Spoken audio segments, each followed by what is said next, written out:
This urgent transformation of Cuba is an explicit threat to the peace and security of all the Americans.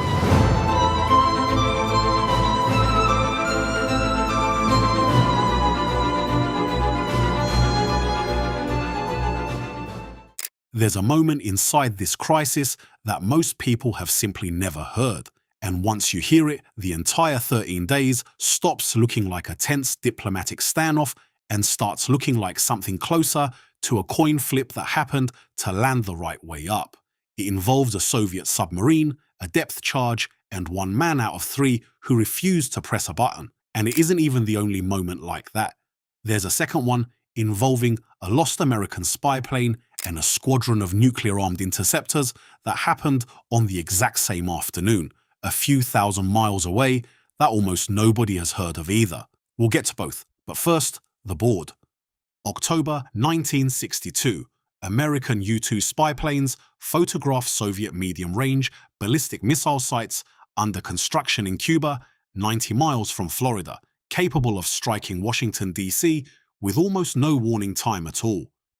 Kennedy convenes a small group of advisors, the ExComm, and for 13 days, the world gets closer to deliberate nuclear war than at any other point in recorded history. What actually happened, the naval blockade, the back-channel negotiations, the secret trade of American Jupiter missiles in Turkey for Soviet missiles in Cuba is genuinely one of the great diplomatic achievements of the century. But I want to walk through exactly how many places this could have broken the other way, because the margin is a lot thinner than the history books make it feel. It's worth pausing on how narrow Kennedy's own room to maneuver actually was before we even get to the accidents. Inside the ExComm meetings, the president was not surrounded by advisors quietly nodding along toward a peaceful blockade.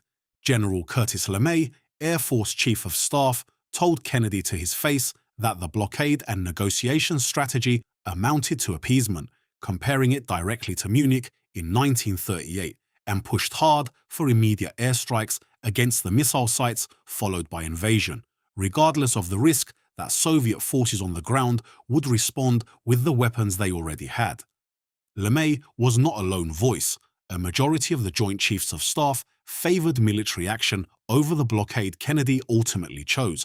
Kennedy went with the more cautious option specifically because he suspected, correctly, that his generals were underestimating how the Soviets would actually respond to being attacked, and secret tapes Kennedy made of these meetings, declassified decades later, capture him overruling nearly his entire senior military leadership in real time. That's the environment the rest of this crisis was unfolding inside. A president holding back a room full of men who wanted to escalate, while events on the ground repeatedly threatened to escalate things without anyone's permission at all. Let's start with the number that should genuinely unsettle you.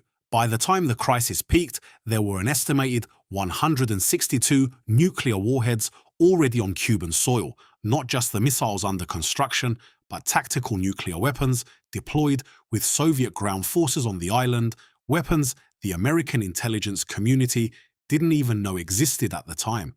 This included short-range lunar rockets and nuclear-armed FKR cruise missiles positioned with frontline Soviet units specifically for use against an invading force, not held back at some central command post awaiting a telegram from Moscow.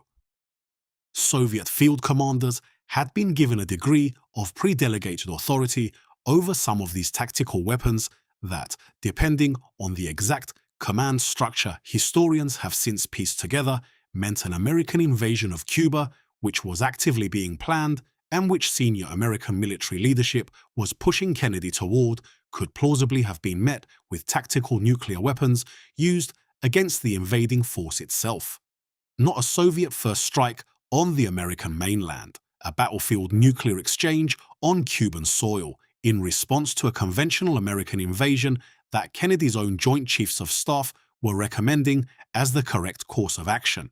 General Issa Pliyev, the Soviet commander on the island, held authority that historians still debate the precise boundaries of, and American war planners simply had no idea, while they were finalizing invasion timetables, that the force they intended to land was standing on top of a nuclear minefield. Now here's the submarine. On October the 27th, the single most dangerous day of the entire crisis, the US Navy detected a Soviet Foxtrot-class submarine, designated B-59, near the quarantine line and began dropping practice depth charges to force it to surface. Standard procedure, meant as a signal rather than an attack. The problem was that B-59 had been submerged for days, cut off from any radio communication with Moscow, its crew exhausted, the internal temperature inside the submarine reportedly climbing above 110 degrees, carbon dioxide building up in the air they were breathing, sailors fainting at their stations, and the captain, Valentin Savitsky, had no way of knowing whether the war had already started above the surface. He believed, based on the concussive force of the depth charges hitting the hull, that he might already be under attack in an active war. Soviet submarine protocol at the time required unanimous agreement from 3 senior officers aboard to launch the submarine's nuclear-tipped torpedo, a weapon roughly the destructive yield of the bomb dropped on Hiroshima. Savitsky wanted to launch. He reportedly shouted that they were going to hit them with everything, that the Americans wouldn't turn them into shameful spectacles by forcing a surrender at sea. The political officer aboard agreed. The third man required for unanimous consent was Vasily Arkhipov, the flotilla's second-in-command, who was aboard B-59 specifically because of his more senior rank, and Arkhipov refused. He argued the captain down, convinced him to surface instead of firing, and the submarine came up into the open air off the American blockade line rather than launching a nuclear torpedo at an American destroyer in the middle of the most dangerous standoff in human history. One man, in a room with 2 others who both wanted to fire, said no. That's not a dramatic embellishment for a documentary. That is the literal, documented mechanism by which nuclear war may have been avoided on October the 27th, 1962. Historians who've studied declassified Soviet naval records since the Cold War ended have called Arkhipov, without much exaggeration, the single individual most responsible for the fact that nuclear war didn't start that day. National Security Archive Director Thomas Blanton would later put it more bluntly still, saying that a guy called Vasily Arkhipov saved the world. So let's take him out of the room. Say Arkhipov is posted to a different submarine, say the vote goes 2-1 the other way, say the temperature inside that hull breaks Savitsky's judgment a few degrees sooner. B-59 launches its nuclear torpedo at the USS Randolph and its escort destroyers. But B-59 wasn't the only near miss on October the 27th, and this is the part of the story that almost never makes it into the documentaries. That same day, an American U-2 pilot named Chuck Maltzby, flying an air sampling mission near the North Pole meant to collect radiation data from Soviet nuclear tests, got disoriented, navigating by the stars, and drifted directly into Soviet airspace over the Chukotka Peninsula in Siberia. Soviet MiG fighters scrambled to intercept him. In response, the US Air Force scrambled its own fighters out of Alaska to escort him back out, and those American interceptors, F-102s, were armed with nuclear-tipped Genie air-to-air missiles, weapons whose use had, in some documented cases, that same week already been delegated down to the pilots and local commanders rather than requiring direct presidential authorization for every single engagement. For a stretch of minutes, that Kennedy's own Secretary of Defense, Robert McNamara, later admitted terrified him more than almost anything else in the entire crisis, American and Soviet fighter aircraft were maneuvering around each other in contested airspace, thousands of miles from Cuba. At the exact same moment, a different set of American and Soviet forces were converging on B-59 in the Caribbean. Maltzby found his way out without a shot fired. But it is a genuinely sobering thing to sit with that, on the single most dangerous day of the Cold War, there were at least 2 entirely separate incidents on 2 different sides of the planet, each of which had its own independent chance of triggering a nuclear engagement neither Kennedy nor Khrushchev had ordered or wanted. And there was a third. Earlier that same day, an American U-2 flown by Major Rudolph Anderson was shot down over Cuba by a Soviet surface-to-air missile, killing Anderson instantly, the only combat death of the entire crisis. Kennedy had explicitly not authorized any Soviet forces to fire on American reconnaissance flights, and by every account since declassified, Khrushchev in Moscow had not ordered it either. The missile was fired by Soviet air defense officers on the ground in Cuba, under General Pliev's deputies who made the call locally, reportedly because they believed an American invasion was imminent and worth firing on the aircraft to disrupt. It was, in other words, a decision made by men far below the two men nominally in charge of the entire crisis, using weapons those two men had not authorized to be fired that day. Kennedy's advisors, LeMay, chief among them, treated Anderson's death as grounds for immediate retaliatory airstrikes. Kennedy held the line and chose to treat it, remarkably, as an isolated incident rather than a deliberate escalation, buying just enough time for the back-channel negotiations to close the deal the next day. If he had made the other call, the one his own Joint Chiefs were recommending, this video looks very different from this point forward. What happens next in the world where any one of those three moments goes the other way is genuinely difficult to model with precision, because nobody has ever had to build a real playbook for what comes after step one. But the honest reconstruction, based on the command structures and doctrine in place on both sides in October 1962, looks something like this. An American destroyer group vaporized by a nuclear torpedo in international waters, or a shoot-down escalating into open-air combat over Cuba, or a nuclear exchange between fighter jets over Siberia is, under any interpretation of Kennedy's public and private red lines that week, an act of war the United States could not simply absorb without responding.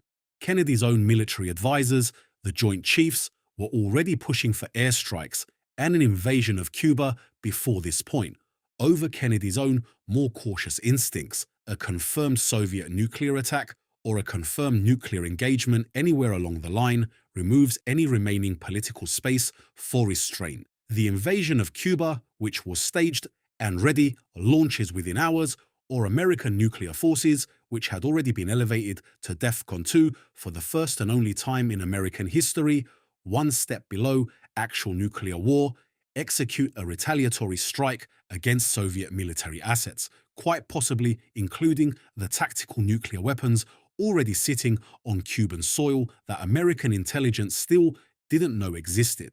This is the part where I want to be honest about the limits of prediction rather than pretend I can walk you cleanly through a mushroom cloud timeline like I'm reading a weather forecast. Full nuclear exchange between two nations, holding, between them, tens of thousands of warheads is not a scenario with a clean, containable outcome. It is the scenario every serious strategist and policymaker in both Washington and Moscow spent the entire Cold War trying to make sure never had to be modeled for real, but the honest, sober reconstruction that historians and strategists have built based on the actual targeting doctrines both superpowers had in place in 1962 looks something like this: an initial American strike or retaliation against Soviet forces in Cuba and against Soviet military assets more broadly, triggering the Soviet Union's own retaliatory doctrine, which by 1962 already included plans for strikes against American population centers as well as military installations, under the strategic logic both sides had built their entire arsenals around, that a nuclear war, once started, could not be allowed to leave the other side capable of a second strike.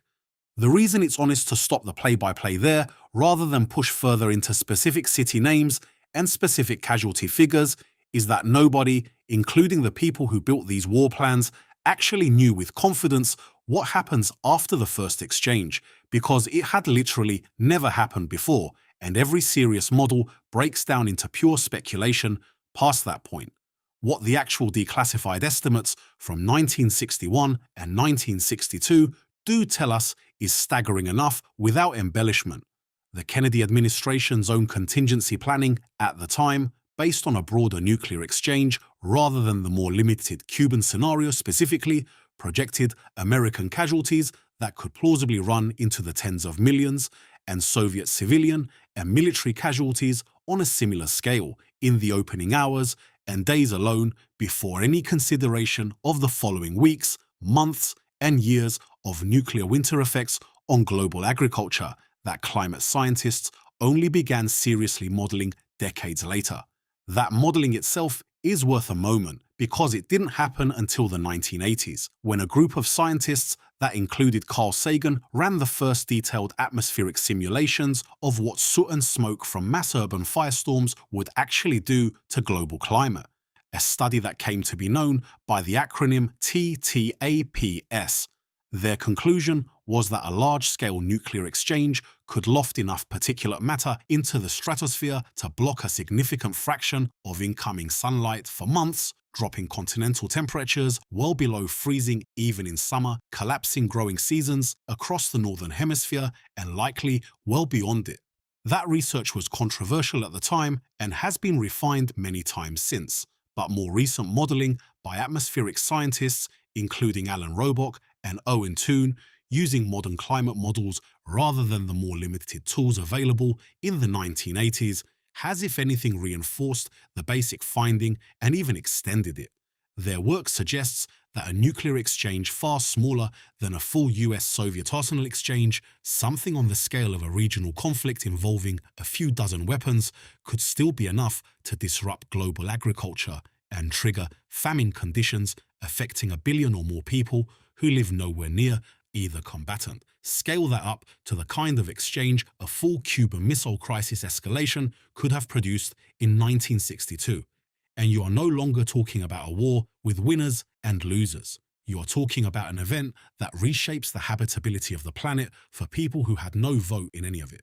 I think the honest, responsible way to sit with this scenario isn't to walk you through an imagined map of which cities burn first, because that crosses from serious historical speculation into something closer to disaster spectacle, and this topic deserves better than that.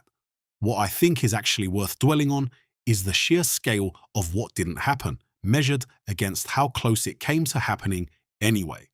Consider what the crisis actually did produce on the timeline where Arkhipov says no, where Maltzby finds his way home, where Kennedy absorbs Anderson's death without retaliating, and the world keeps turning. The direct diplomatic channel established between Washington and Moscow in the wake of the crisis, the Moscow-Washington hotline, installed the following year specifically because both sides realized how close normal, garbled, delayed communication had come to causing a catastrophe neither side actually wanted.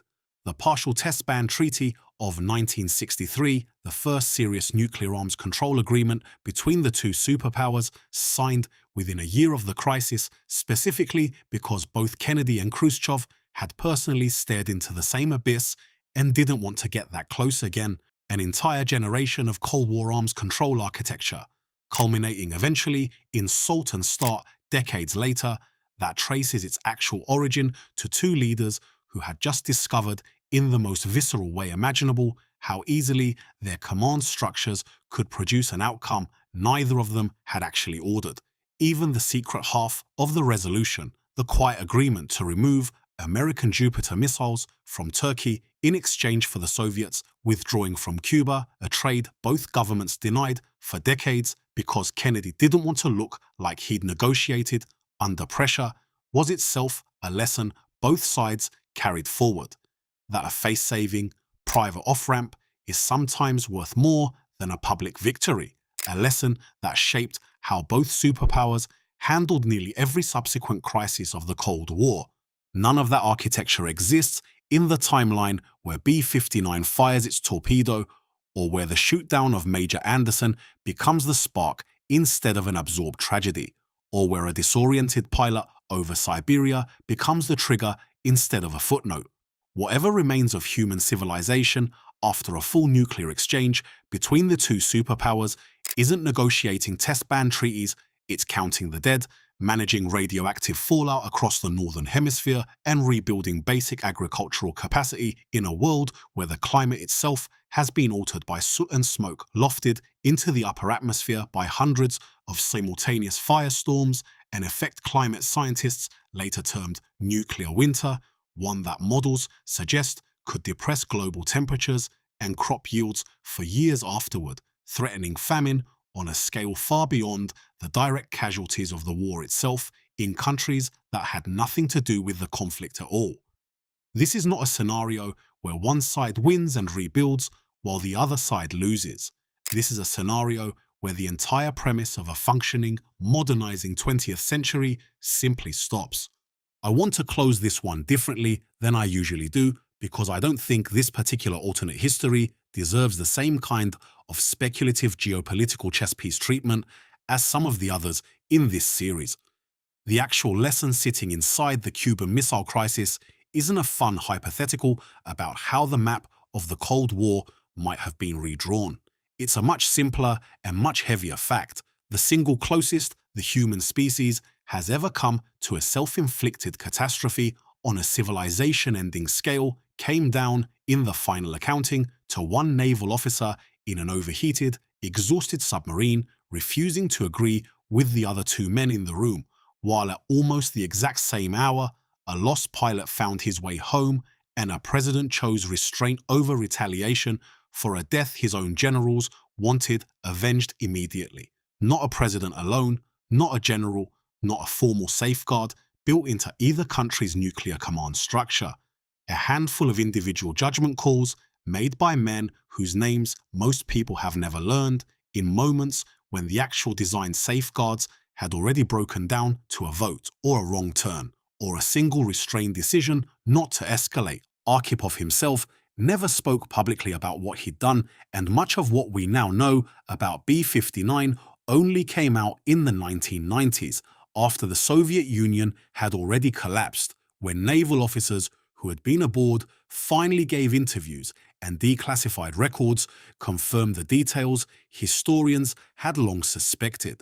He died in 1998, largely unrecognized outside a small circle of Cold War historians before the full weight of what had happened on that submarine became widely known. It was only years later that his name started appearing in the kind of list where it plainly belongs, alongside people like Stanislav Petrov, another Soviet officer who, 2 decades after Arkhipov, made his own solitary decision not to report a false satellite warning of an American first strike. 2 men, 2 decades apart, 2 moments when the system had already handed the decision to a single human being, and 2 decisions that came out the right way. It is a genuinely strange thing to realize that the reason any of us are here to make documentaries about this at all rests on that shorter list of names. That's the version of this story I think is actually worth sitting with, more than any hypothetical map of a post-war wasteland. We came that close, not because of a grand failure of statecraft, but because the machinery both superpowers had built to prevent catastrophe had degraded in one specific submarine, in one stray aircraft over Siberia, and in one shoot-down over Cuba, all on one specific afternoon, to the judgment of a handful of tired, frightened men, and it was only their combined restraint, more than any treaty or protocol, that kept the rest of us here to tell the story. We've still got Pearl Harbor never happening, and several more of these hinge points ahead in this series. If a story like this one lands for you the way it lands for me, stick around and subscribe, because there's a lot more of this history worth sitting with.